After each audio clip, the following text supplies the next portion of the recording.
Before I begin today's episode, I just want to tell you that we are speaking of some illegal substance here in this episode today. So do not try it. It's illegal in Singapore. In fact, you will get hanged if you actually bring over 15 milligram in your pocket. So do not try it. And if you listen hard enough, Benny actually tell you the reason why you shouldn't.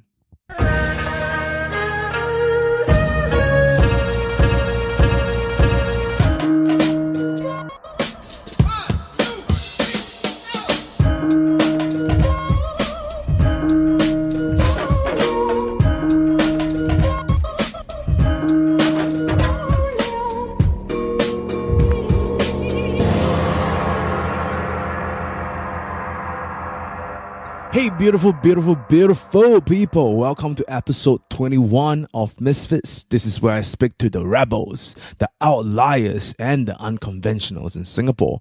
Try to see things as how they see it and to learn from them. So some of these individuals include Gina Tao, who started an ice cream cart business and used all that money to buy a BMW all under the age of 22 and subsequently sold it away after 3 months. We have Dr. Loretta Chen, who is the consultant to the Kingdom of Bhutan, Adrian Pang, the famous Hollywood actor, and a whole lot more. And today on the show, we have Benny Sitio. He's the co-founder of 18 Chef. And if you haven't already seen his face lying around all and more, you probably haven't been to enough more. And that might be a good thing. So Benny started cooking at the age of 45 in 2005. So he spent 10 years, before that, he spent 10 years getting in and out of prison. So he started Goshen, and then that's where he started cooking professionally. So after which he left to 15 Foundation, a foundation where Jamie Oliver started to train ex-convict to empower them the necessary skills to get back into the workforce. Benny is actually an interesting story that is actually one of the only people who are not a UK citizen but managed to talk himself into the 15 Foundation. So Benny is also the author of Honest Good Food, a book where he shares his collection of comfort food recipes. In this conversation, we spoke about Benny's childhood packing opium. Why is it so hard to kick the drug habit? Benny's experience working at Jamie Oliver's 15 Foundation, and much, much more. So without further ado, I hope you enjoy this conversation with Benny Sitio. Hey, welcome to the show. There's so much we can talk about today, and I don't even know where can we begin. Maybe let's start with your name, because Sitio. Yes. Sitio. It's a very unique surname, and I also understand that you have actually do a bit of research and went to China with KF. What's some history and what have you learned from the trip to China? Okay, basically, Sito is all Cantonese. So you do not have Teochew, Hokkien, or other dialects. So my parents, they are Chinese immigrants that landed in Singapore. That's when I came out, my siblings. And then a couple of years ago, I was really wanted to know where I really come from. Mm-hmm. So myself and KF Sito, both of us are Sito, so we took a trip to China. Yeah. And I remember KF Sito brought his whole family genealogy. Oh. So I have nothing, so just a couple of contacts with the Sito clan in Hoi Ping. Hoi Ping is in Guangzhou. So we go over there. First thing is to makan first lah, as usual. So then a lot of very interesting food. We are going soon already. In March we are going for another trip. So we met some people from the clan, and then both of us couldn't locate our hometown. Actually I was feeling a bit sad. So never mind. We came back. How long did you went for in the trip? About a week. Wow. So you meet up with the contacts. We meet up with the contacts, and then roughly, because Hoi Ping is very big, It's not Singapore. This a small province. It's huge. So yeah, came back and then do some research for totally 1 year with friends, contacts, and then finally there's some lead. So I brought my siblings. My siblings are elderly. You know, right now I'm 57. My siblings are 70, 80 years old. Grandmother, grandfather. You know, my mom gave birth to me when I was 50, when she was 50 plus. Yeah, you told me You know, about that it. was something, that's why I say my dad is damn power, lah. You know. So we went there, lah.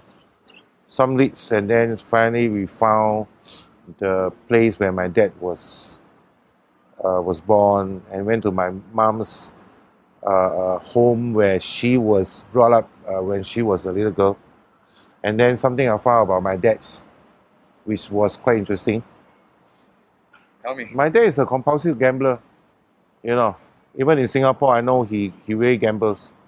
And then what I heard from the villagers, we talked to one old uncle, which is about 100 years old. And then he told me about my dad, more about my dad that I have ever known. You know, he gambles, and then lost a lot of money. And then one fine day, he decided to burn down the whole casino, and he fled to Singapore with my mom. And then, yeah, this is something, you know, still intrigues me at this point of time. Yeah. Yeah, I mean, so when I was researching a little bit, you spell CTO differently from KF. Yeah. Is there a It different? depends on the official during the time, you know, 1960, 19. Oh, right.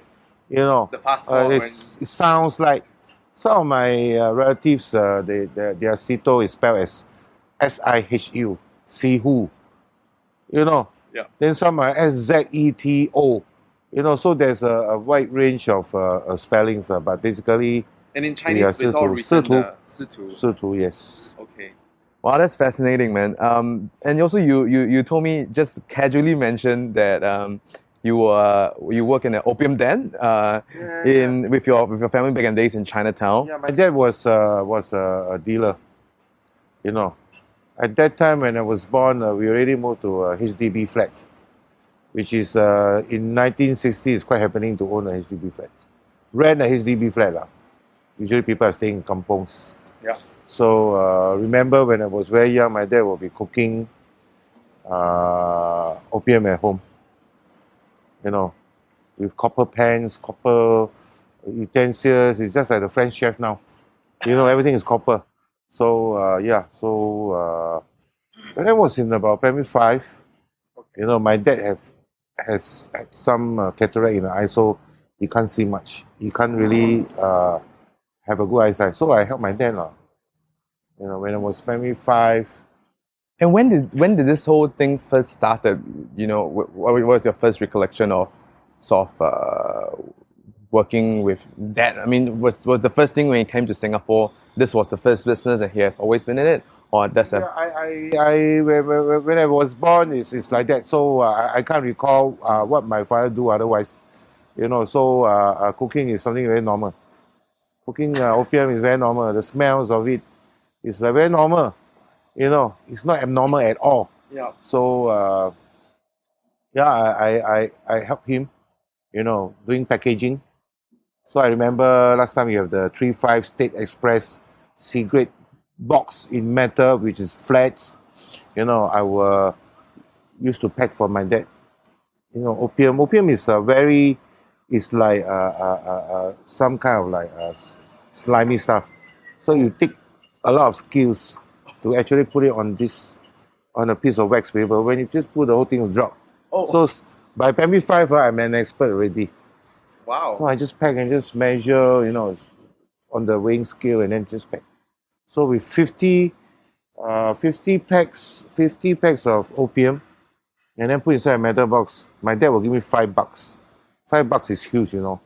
And I was in primary 5. What can you buy with $5? 5 cents, you can take a bus from my house, Queenstown, to Chinatown. Oh, wow. You know.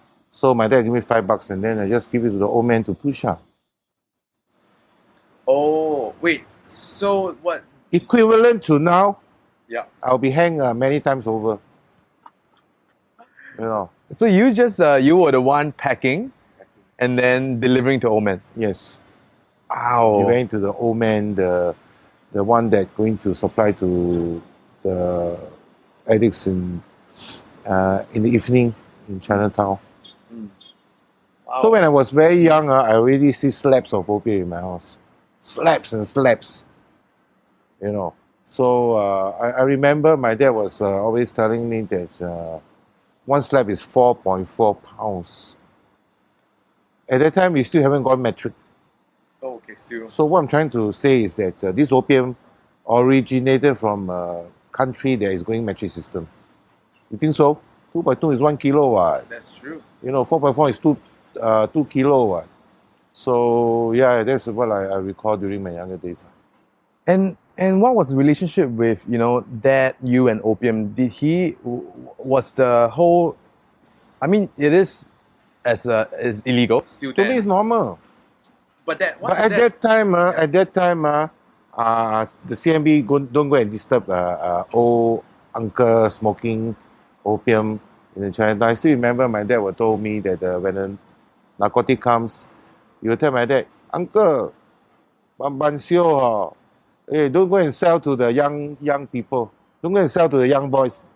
You know, slowly smoke. You know, I remember when my dad went to the hospital to do something with his cataract. He was allowed to bring opium to for the whole process. What? It's not die, man. Right. So at that time, Yeah. still is It's like a I guess business. I guess the government don't know what to do lah. You know, which I still very strongly believe that during that time, when heroin is not in the market, this opium morphine is a very important part of nation growing. To me, it's really, you know, because if you can imagine during those days, 60, 70 at Boat Quay, you know, the laborers carrying, you know, sacks of rice and cargoes and what, you know, normal people can do. And then you have a 3 puff of opium, you are Superman. That's why I always believe lah. That's why I think lah, you know, is that part of nation growing. There's what is now Shenton Way. You know, you have nice skyscrapers. Yes. You know, This is an integral part of it that the part lah. It's not the best part, but it's somehow during the part where Singapore needs a lot of needs to grow. Muscle. Is normal. Yeah. The muscles. You know, when you kena a few puff of opium, is you know, you can do things that normal people cannot do. Yeah. And I found this on the internet, and I'm not sure. I just want to, because I don't believe everything on the internet. The name of 18 Chef was actually from a gang that your dad belongs to. Yes. So Yes, my dad was Subway.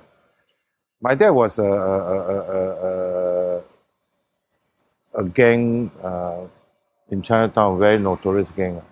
So if you want to go down to 18, there's a lot of jitao, you know, 18. 18 is not only Salakau, Chao Egin, no, or Xiu Jiho. Last time 18, during our forefathers' day, when different dialects arrived in Singapore, you know, I told you my dad, after burning the bloody casino, he fled to Singapore. So, oh, you are Cantonese, one group. You are Teochew, one group. You are Okay. K, or you are Hokkien. Usually the Cantonese will form their own society. You know, usually during those days, Lo Guan, usually Cantonese. Now you have Chapalang, even Indian also Lo Guan. You know, then you have Hokkien is usually Salakau. right, and Zapui is a Cantonese. My dad was my dad is Cantonese, but Zapui, not only Salakau, also Jiho, you know. Last time there's a Jitao called Hui Kwan, you know. You ask the old timer, those old timer, they will know. Yeah. This, no. So Zapui Zapui Hui is a Kwan. gang, is a conglomerate of gang. Zapui is now has a lot of branches. Also, like Salakau is under Tapway. It's still 18. There's a lot of rivalry. Very complicated one. Yeah, it sounds You know, very, very complicated one. So my dad belongs to this group. So remember during my dad's funeral, there was a wreath. The wreath was very special. It was a Tapway, you know.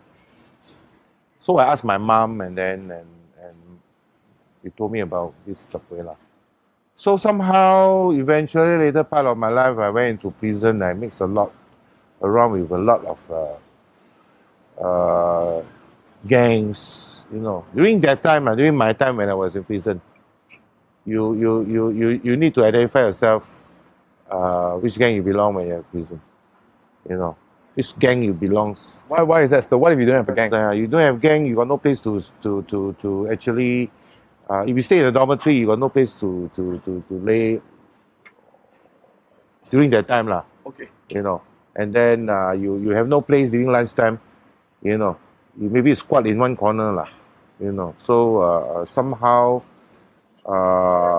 you have to be identified with a gang. So you have no gang, it's quite tough for you. Hard. Yes, not now. Now it's a different prison system. Now the more Comfortable. I guess so, more systematic, where they actually have gone through so many years of experience managing. And just to dig into the whole gang situation a little bit back in the days, is it more so the gang supports the sort of drug? I mean, I guess back then it wasn't like a negative connotation of like opium being bad, but the business that supports that is drugs, protection money, definitely during that time is rampant. Of course, now it's unheard of. During that time, when you want to do any kind of a small business, you know, depend on your vicinity. Which vicinity belongs to which gang? You know, Chinatown is big. There's so many streets, so each street is controlled by a gang. So you need to belong to a gang. If you want to do something that is not so legal. Even if you're doing legal businesses, you still need a gang. You need to pay some protection money, depending on the vicinity. You know, which streets, where are you located? So the one that collect during those days, I'm not talking about now. No, but sure. No, I mean, I think it's good to. I mean, I don't know how Singapore is kind of like, and that part of history is not being written anywhere in books and all, and only true stories. Then we know that. I'm curious to know, what is your sort of like first experience with drugs? Is it through the opium? I can't say. I was brought up during the hippies culture. Where the rock anthem at that time was smoke on the water, which is a process of smoking grass. So somehow you graduate, and you do some naughty things, you do something more naughty later on. So I end up smoking heroin, stole my dad's opium. One day I took the whole pack of opium and put inside a kopi ola and drank the whole thing and nearly died. You know, it was so steamy. It was so steam, I lay motionless, and then cold sweat running to me. I thought I'm going to die. So it's that kind of mischief, that kind of inquisitive, curious, and then somehow I thought it was going to be a passing phase.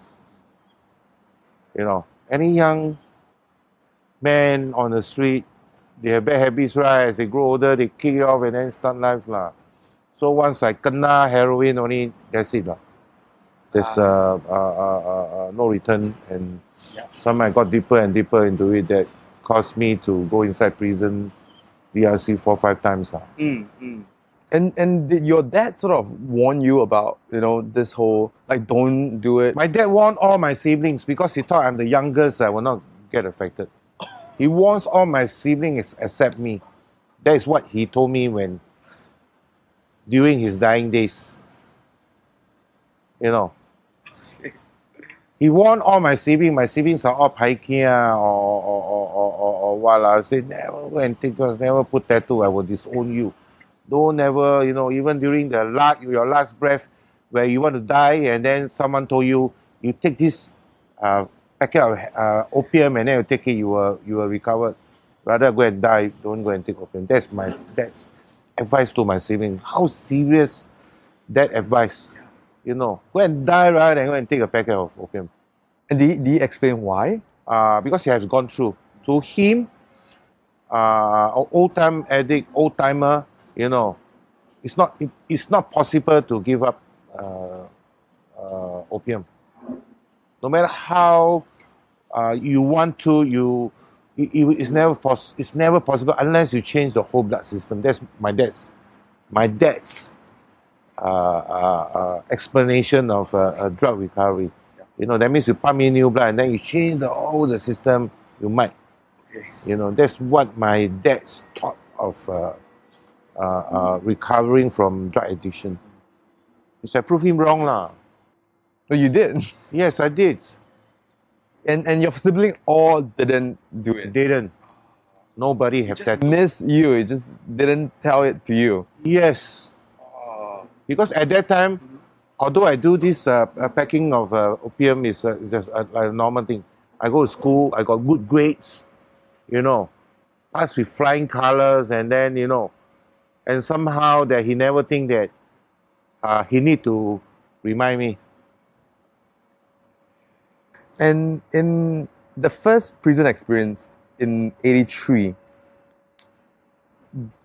did you already have the intention, before even going into the prison, have the intention to kick the habit?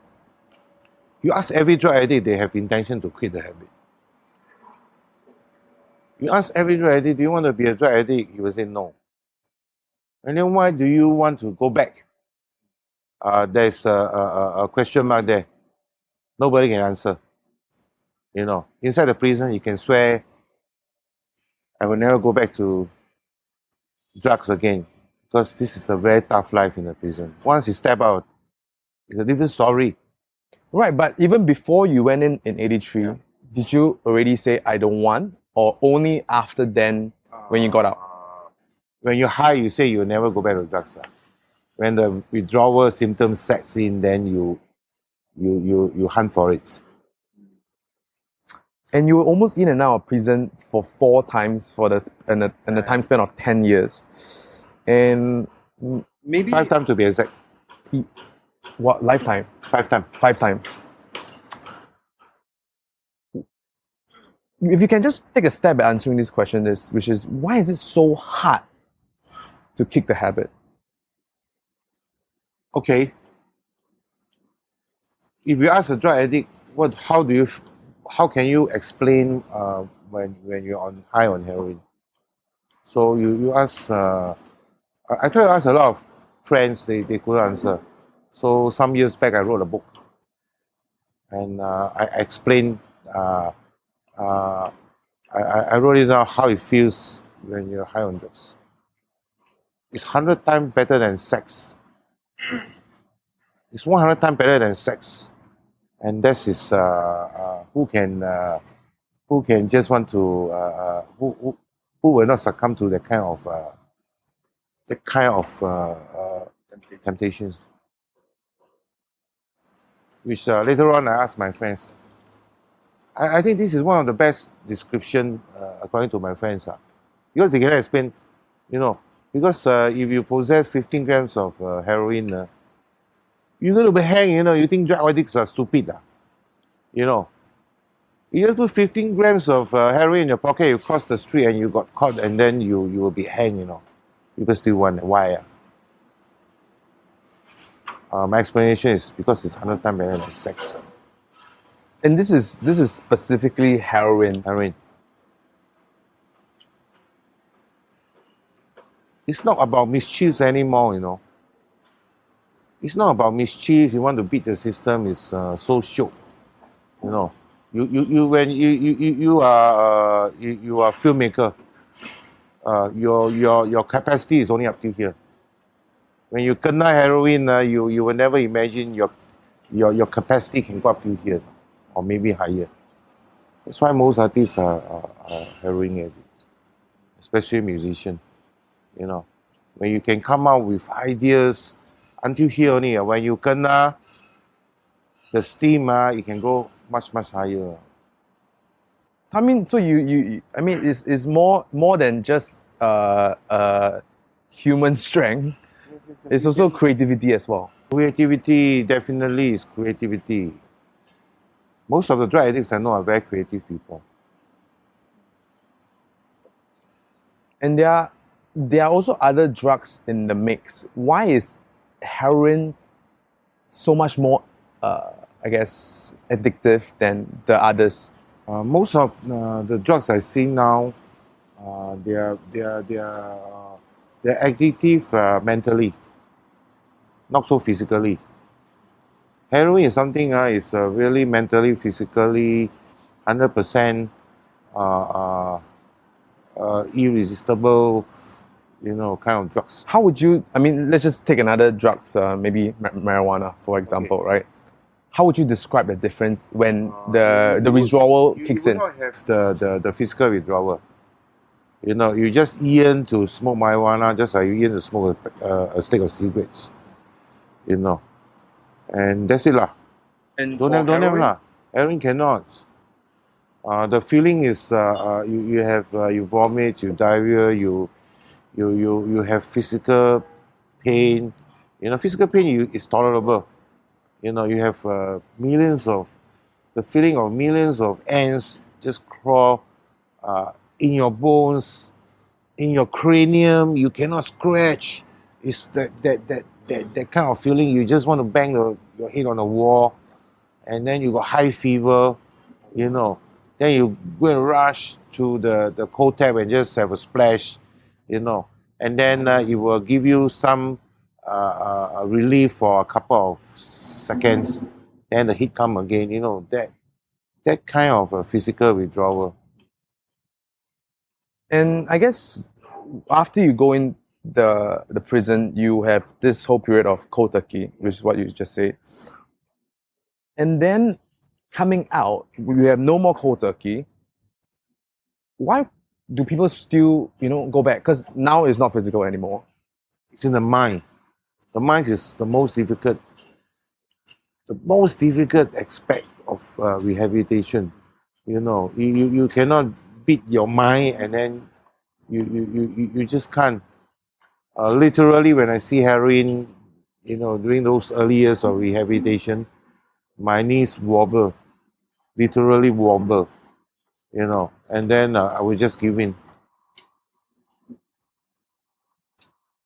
If a ex-offender or ex-drug addict specifically would come up to you and ask how to get clean, what would you say to them? How to get clean? I mean, so they are in prison, they got out, and they want to stay clean. Okay. What will you tell them? Live one day at a time. Today you are not on drugs, you thank God. Can you live one day at a time? You can't, never mind. Live 1 hour at a time. After you're able to live 1 hour at a time, 1 day at a time, live 1 week at a time. I'm still adopting this principle, no. Okay. So if you ask me what I'm going to do in the next 5 years, I don't know. Okay, ask me. I will not talk about 5 years' time. I talk about now. If today, the whole day, the whole week, the whole month, the whole year, I'm not on drugs, I thank God.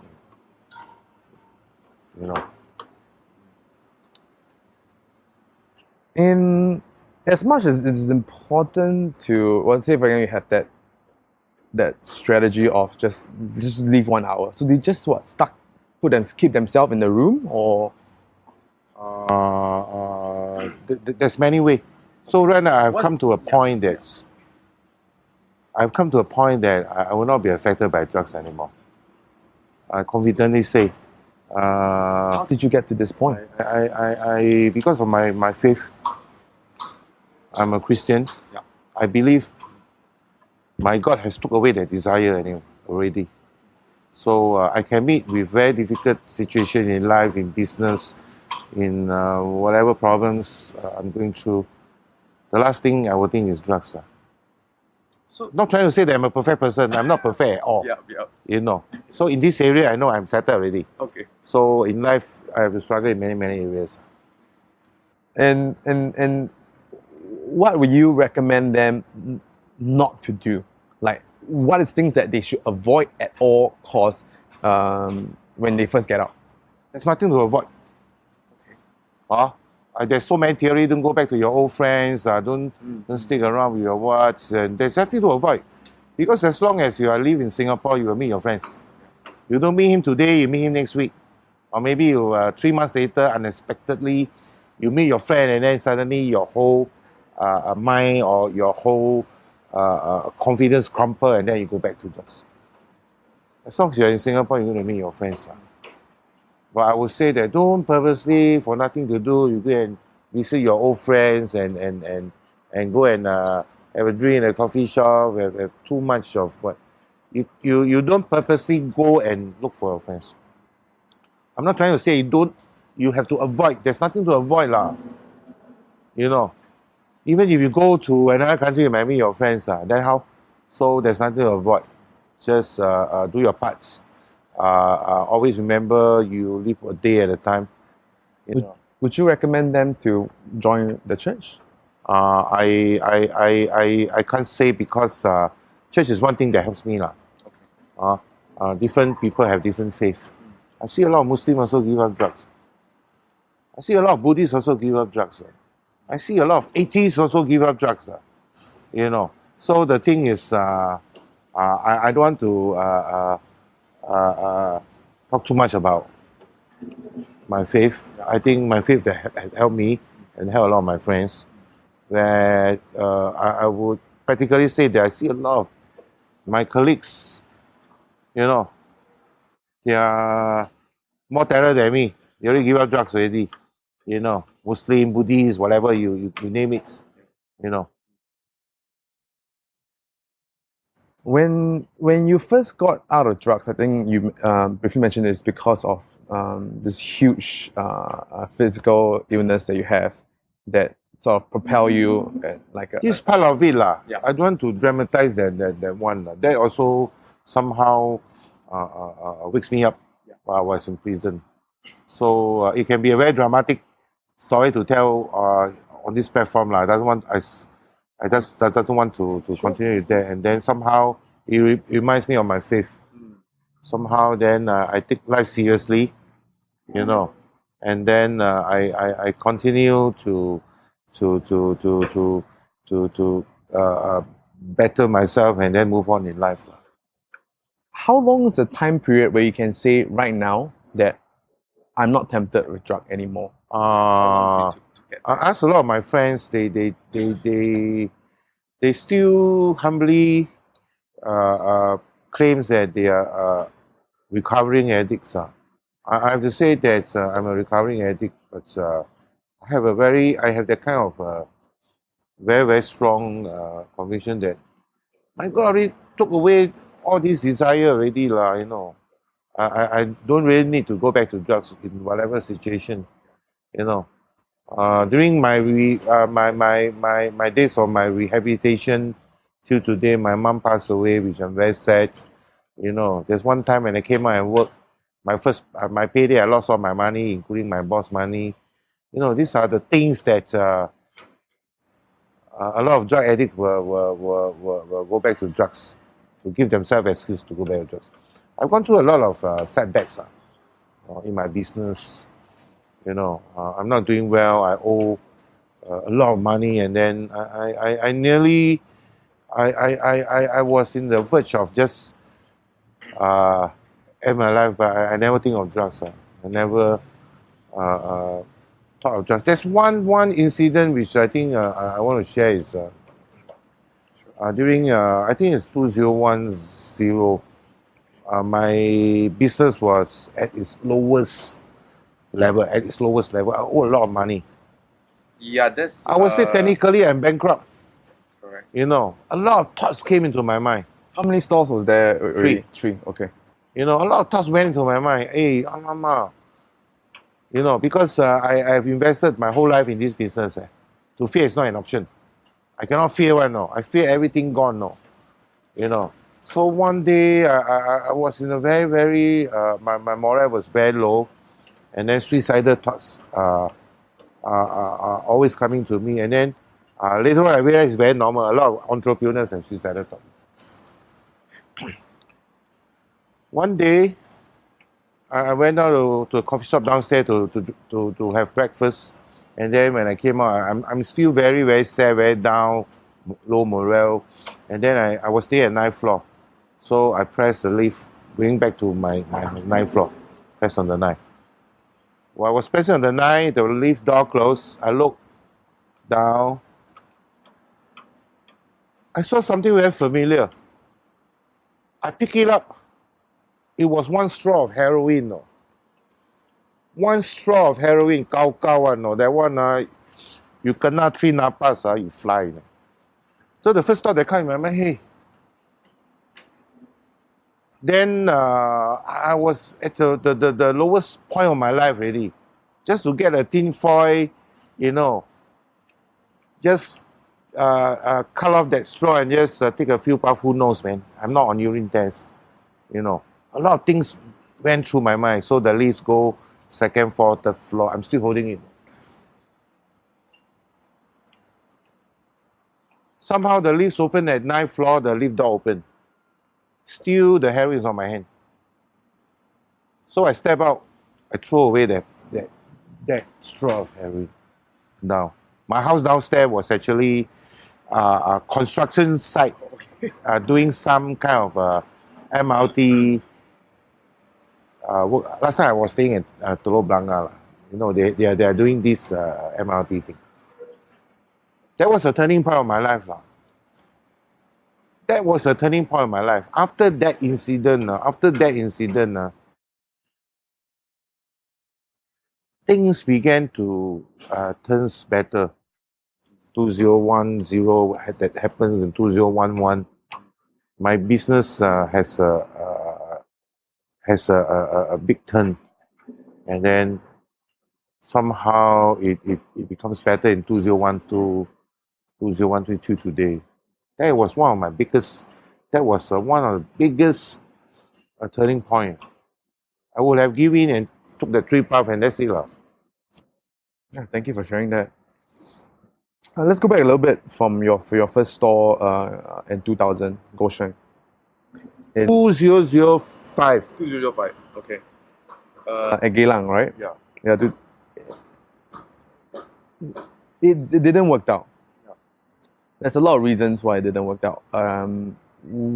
Yeah. What happened there? Maybe tell us a little bit of history of that store too.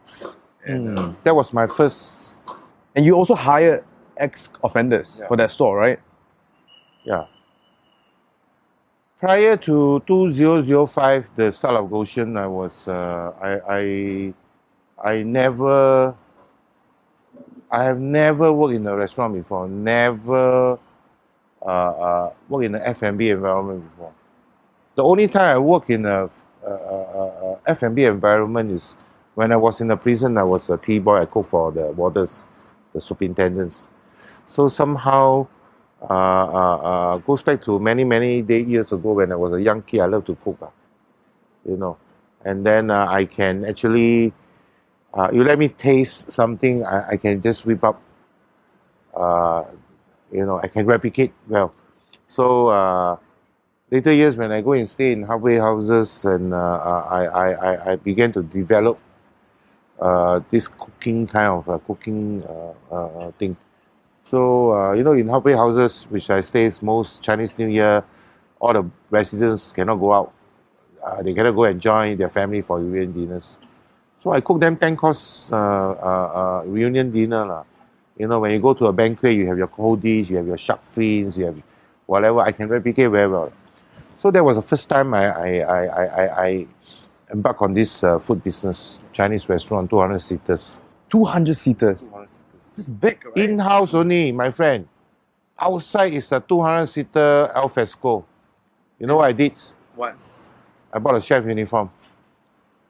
Print my name there. Executive chef, Benny Sito. I've never worked in a restaurant before. Never worked in the kitchen before. But I guess I'm able to whip out reasonably good food, do a 10-course dinner, which I did for a New Year reunion dinner during my stint at this.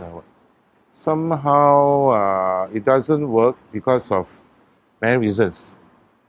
One of the reasons is I guess I do not have management skills. Second reason is I do not. I hire too many ex-offenders. Why do I say that? Because drug addiction is very contagious. If one is on drug, it will affect the other guy will affect the other guy. It's just a domino. It's a domino effect. It will just collapse. So due to many reasons, these are one of the two main reasons, and it doesn't work lah. So that was 2005. And you didn't hire anyone to come help you be at your side. Everyone is just sort of service staff. No. We have chef. We have you know. Somehow I pao ka liao lah. Everything I do so it doesn't work that way when you are in the restaurant business. So 2006, the next year, I went to work with Jamie Oliver in UK and then to gather some experience. So how did you first heard about this? Well, I was cooking at Goshen. I have a lot of regular customers. Okay. I got a who's who as my customer list during that time. Okay. I remember the OCBC 3 bosses, the big bosses. They'll come for lunch. I still remember a lot of, shovel driven, and then they come to my restaurant. And then someone told me that, hey, there's this guy in UK called Jamie Oliver. He's also doing the same thing like you, hiring ex-offender. So in my heart, I said, who the hell is this Jamie Oliver? I don't know. I never heard of him. So what I did was I Googled, and comes out 15 Foundation. And then there was a chat room. So the CEO of 15 Foundation was a British guy called Liam Black. He's the CEO of 15, which Jamie Oliver's restaurant. So he has a forum, he has a chat room. So everybody in the world was asking him about food, about Jamie Oliver, so I asked him this question. Hey, Mr. Liam, I'm a Singaporean. I run a restaurant hiring ex-offender, but I don't think I'm very well equipped with the know-how. Can I come and join this program as an apprentice or what? Then he replied me, he said, it's not possible, no way, it's only for a British. So what I did was, I never gave up. Every 2 days I asked him the same question. And you private message him? Then he said, I told you already, we only for British. So the next thing I did was, every day I asked him until he fed out of me now. So he said, okay. I replied to emails. Before that, it was just in the forum. Okay. Then somehow I was given an opportunity. So I grabbed this opportunity to slot out in the kitchen. What was the point at Goshen? Has it already been closed when you left? When I went to UK, it's still open. When I went over there, it closed. There's many reasons. There's many reasons which I doesn't want to wash dirty linens in the public. If you want to, I just doesn't want to continue to. I want to move on from there. So it closed, and then I completed my internship, came back. Is there a specific thing that you wanted to learn when you go to 15? What was that? I've never worked in a restaurant before. I opened Goshen, I'm the executive chef, I plan the menu, everything. I want to go to the next restaurant where I want to see how this famous celebrity chef in UK is able to run a very successful restaurant business, and it's a 6-month reservation kind of thing. Oh, wow. You don't walk in and just have a meal kind of a restaurant. 6 months. Is this still 6 months? That sounds a lot. I remember it was not during my time then. One day Bill Clinton and his whole entourage actually make a reservation at Jamie Oliver restaurant. So Jamie Oliver's restaurant is every morning 8 o'clock we will gather together. Hey chef, what do you have inside your kitchen? What do you have in the kitchen? Pasta department, what do you have? Then they write the menu every day. So in other words, I cook what you eat what. You don't ask question. You want to make reservation, same goes to you. So I think one of the aides of Bill Clinton told Jamie Oliver that, hey, the president don't eat certain thing. Can you try what? So I think Jamie Oliver tell him, eat, don't want to eat, just what lah, So that kind of so it's really an eye opener for me. What's the real, world class restaurant, and then from there I learned a lot of things. I learned Tell us a lot. about your experience over at 15. Before I was there, I don't even know what is tenderloin, what is aglio olio, what is a beef bolognese. I don't know. I'm mainly a Chinese chef. He asked me how to make rendang, maybe I still can. So that was a real big eye opener for me lah. So I just work in different departments, and so I somehow, I can't say I learned everything lah. I have a glimpse of how a restaurant should be run professionally. Came back to Singapore. I worked in a restaurant for a little while, and then 2007 18 Chef was started. You didn't manage to get to meet with Jamie. One day I was at the Trattoria first floor. I saw Jamie Oliver, my leg shiver, man. So I work in the main restaurant. The main restaurant is in basement. So upstairs is the Trattoria, where I think you don't need 6 month reservation. So one day I meet him there. I didn't want to talk to him. I somehow, I was not as outspoken as right now I am. I'm a very shy person. I can't even talk well. I can't even. I have a very low self-esteem. I always talk to someone. I dare not to look into his eyes. I always feel violated. That kind of, I was 55 then. 55 years old. I was a trainee, roughing it out with a lot of various kids. 15 years old, 16 years old. So that's that kind of environment. So I met him and then talked to him. I regretted. But I work closely with Jamie Oliver Seafood. Which Jamie Italian. Jamie Italian? Yeah. Italian is a guy, His mentor, which is called Gennaro Contado. Yes, some of his shows appeared. Yes, I was. He's always taking care of me in the kitchen. So if I'm 8 a.m. shift, I finish work at 4 p.m. He will walk me to the station. Very nice Italian mafia with leather jacket, kind of. That's a good experience. And Liam Black, any interaction with him?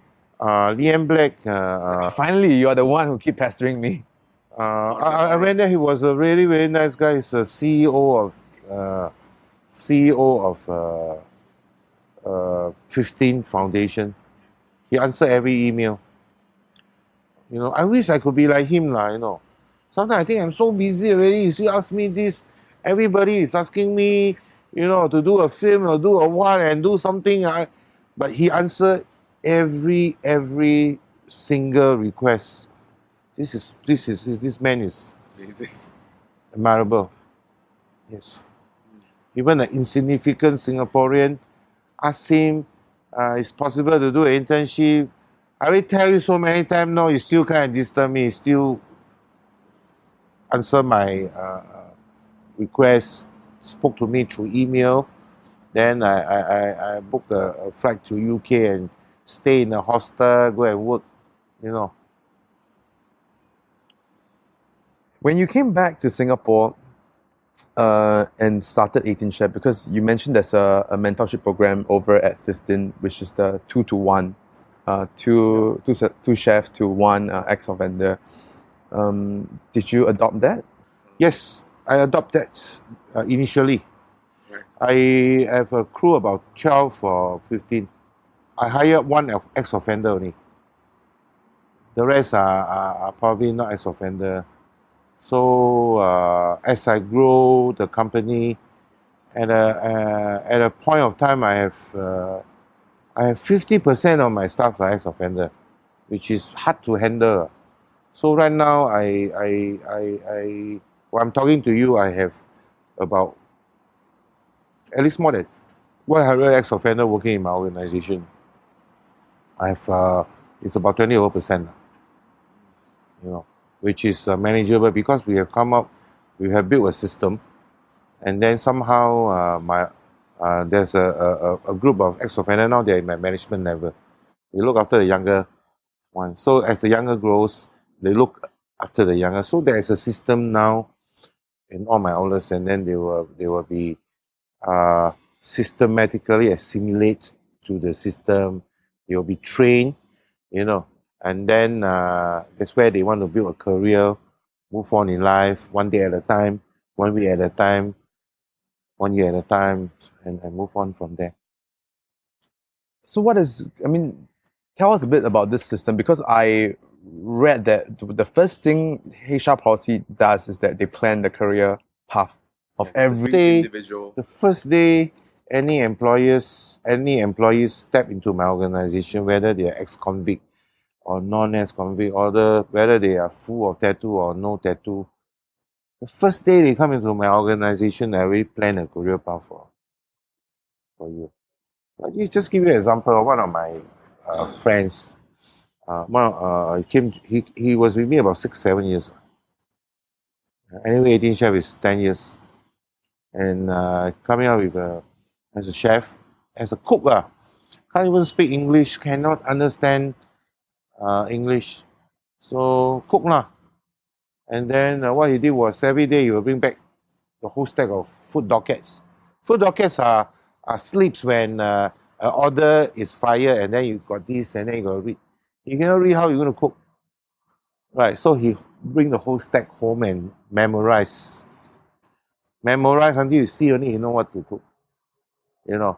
And then even if a customer say, well, I want more chili, less garlic, you also can see. Just by memorizing. Now he's my executive sous chef in my office, taking charge of about at least 5 outlets now. In charge of the food costing of that 5 outlets. That's the kind of career path I'm talking about. And many more stories like that. And why did you implement this policy? Because this is not something that maybe your 15 does, right? No. I have to be very relevant. This 21st century already. Singaporeans don't need a job. They need a dream. You must help them to attain that dream, You ask Singaporeans to work in F&B, they will never want to work. So I have to plan it for them. Anybody can see this guy, Abing, cannot even read English now. He's in that management level, So this is the example for you to follow. You can be like him, You learn and work hard, And on the note of marketing, you take a huge stance not to use hiring ex-offenders as a marketing angle. Yes, never. Why do you? Because if you walk into my restaurant, it's just a restaurant. You don't see ex-offender pictures. You don't see a yellow ribbon, which I really don't like the idea. Because if one of my chefs make it in life, succeeded, it's not because of any campaign. It's because they work hard for it. They want to change. They want a better life for the family. They work hard, and then they continue to grow, and then they're successful. It's not because of any campaign. So I hate the idea of using that to market the restaurant. That's how stubborn I am,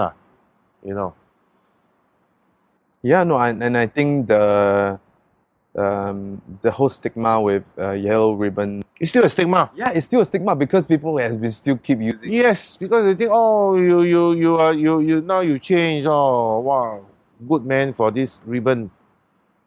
for this ribbon thing, you know. So I think that is not true, you know. So it's still that they help themselves, and the worst thing I see is if you go down to the hawker center, you see people using that ribbon thing to sell certain items, selling pen for $10. This is very disgusting to me, lah. I think it make the whole ex-offender make us very low, leh. You know, I approach some of them and say, I can provide you a job, but that one is faster money, lah. So yeah, lah, they choose to. Or they never take up your offer. Yeah.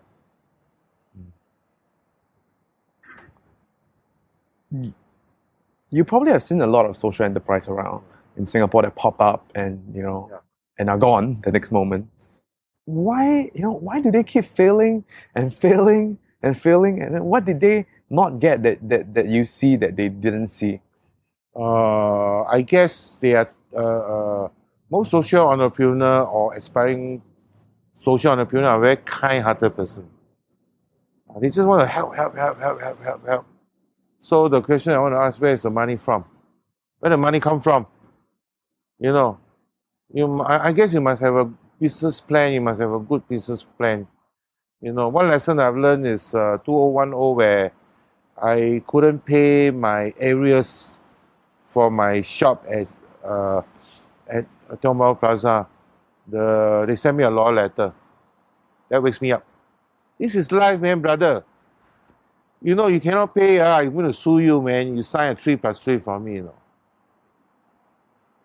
I realize that making money is damn important there. If you can't help yourself, how can you help anybody, any people around you? So if you cannot help yourself, don't try not to talk about helping others.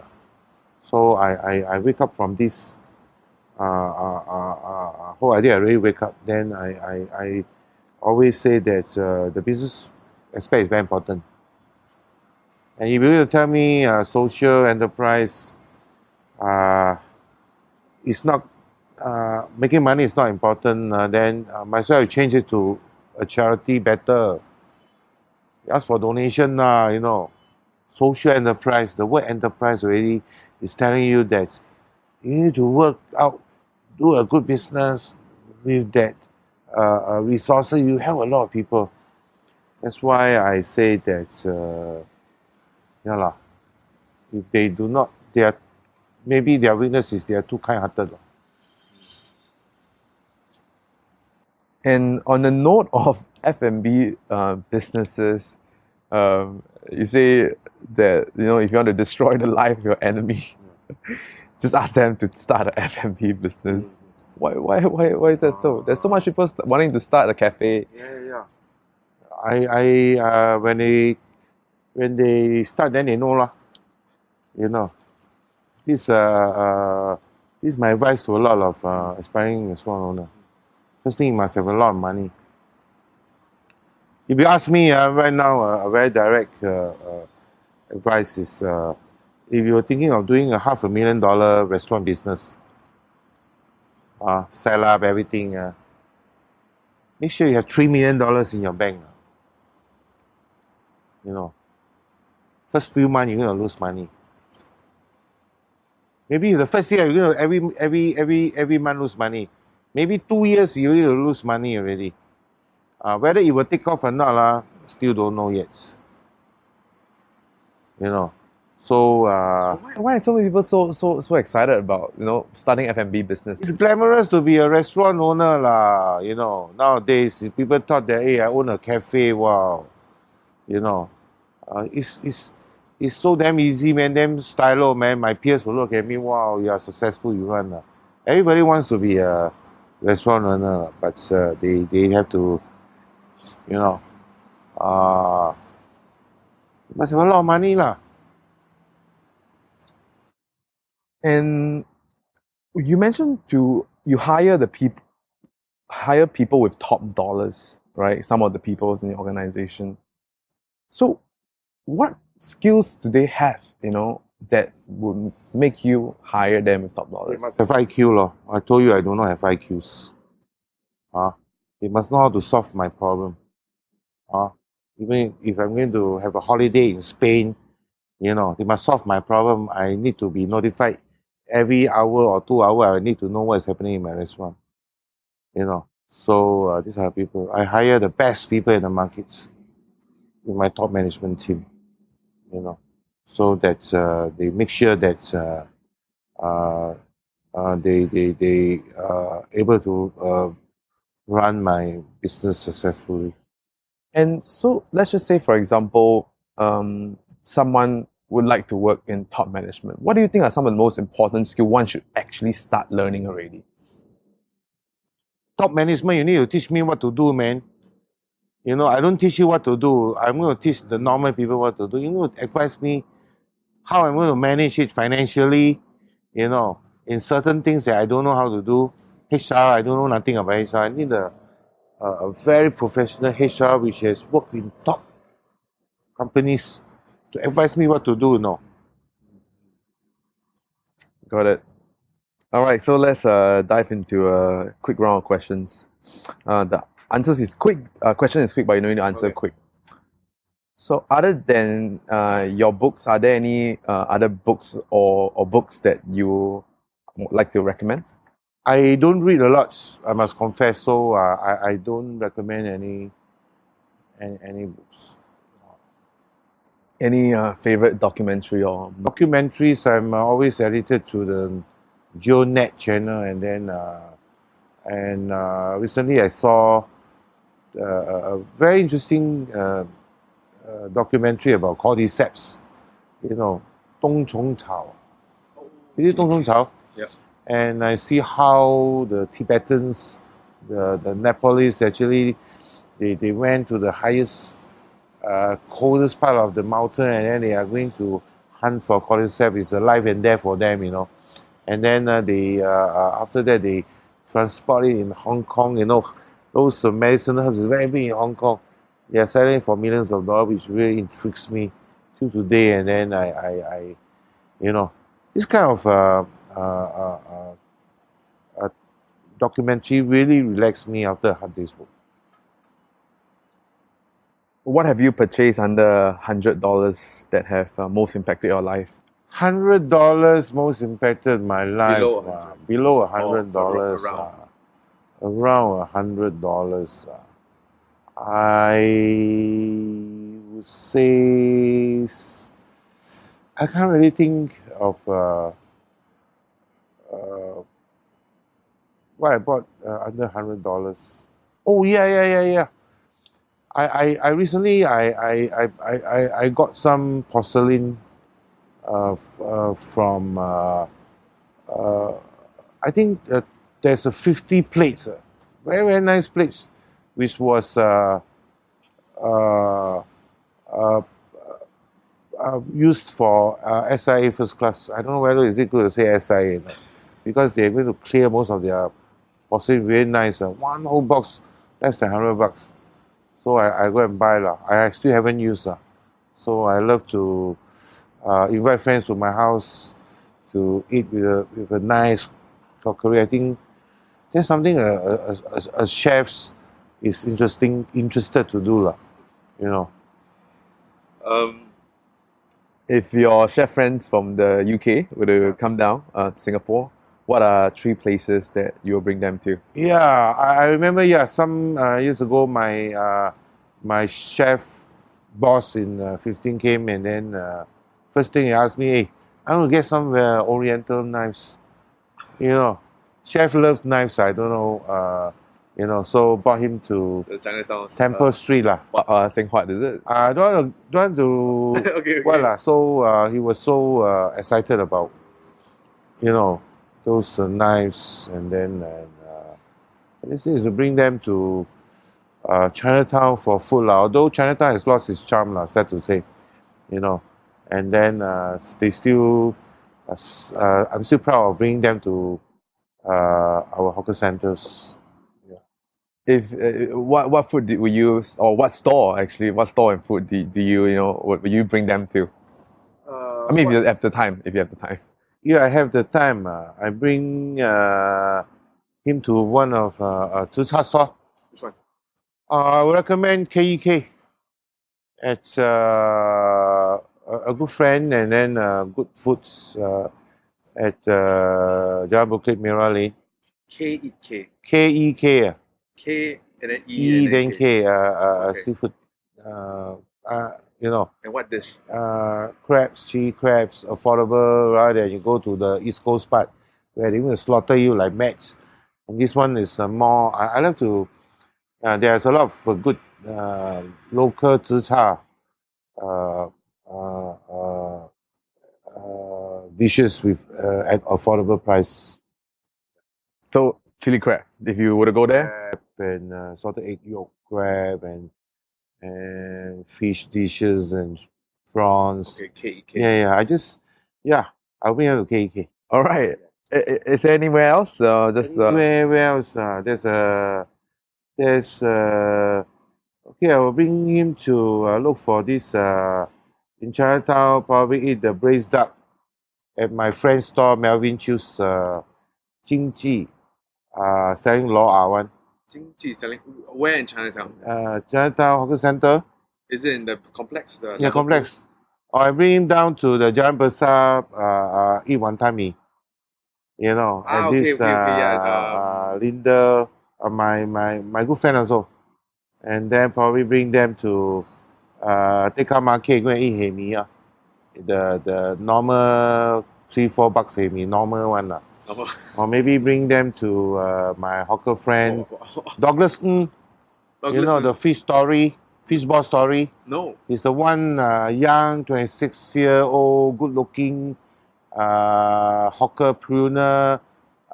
Till this day, still doing his fishball artisanally. Oh. You know, Well, still refuse to let the what you call the machine. supplier to Okay. do. He wants it to be the real original during 1960, where the uncle used his left hand to squeeze the fish Paste. meat and then to do it one by one. These are a couple of hawkers that. Okay, so Douglas, what's his name of Douglas the Ng. Douglas Ng, and then the name of the Fishball story or something like that. Fishball lah. story. They have one store at this Timber Plus. Oh, okay. Oh. So it's the only young man to 26 years old. So wanton mee at Jalan Besar. Yes.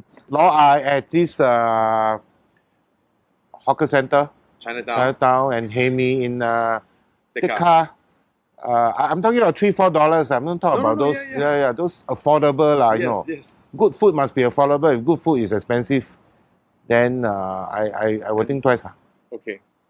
What is the worst advice you see or hear being dispensed in your world? Hey, go and open a restaurant lah. Hey, wow, very very, then open a few more lah. This is the worst advice lah. This is the worst advice. Any advice for your 25-year-old and 40-year-old self, and place us where you're at? 25-year-old, you still have to go through a lot of failures. It's okay to fail, And then when you're 40, Where were you? At 25. 25, I'm in the prison. 40, you still have a lot of time. I became a chef when I was 45. So when I see, when I really see money coming in is when I'm 50 plus. So my point is, if I can become a chef in 45, when you are below 45, you can do anything you want. Don't be restricted by your age. You have to adapt to changes. When you think of the word successful, who came into your mind and why? Successful, who came into my mind?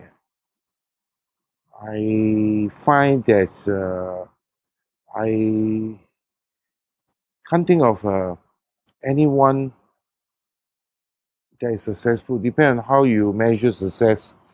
You measure success by the house you stay, the type of how you stay, or the car you drive, or the credit card you have, or the amount of money in the bank. I always measure success in the sense that you are doing something uh, each day that you enjoy doing. You love your work. You love what you are doing. I love my job. You know, I love that I can run a successful restaurant business, and I can actually impact many lives. I think I'm successful. I think I'm successful in this sense. Do you have any routines or habits that help you achieve your daily, monthly, and yearly goals? As I said earlier on that I do not have a certain amount of years plan, or by what year I am going to. But for the past years that as I share with you, I grow the business one shop after another. And when I see opportunity, I grab. You know, when I see opportunity, I just grab. You know, I to me, nobody knows what's going to happen tomorrow. Will you envisage that Trump become the president of America? You will not know.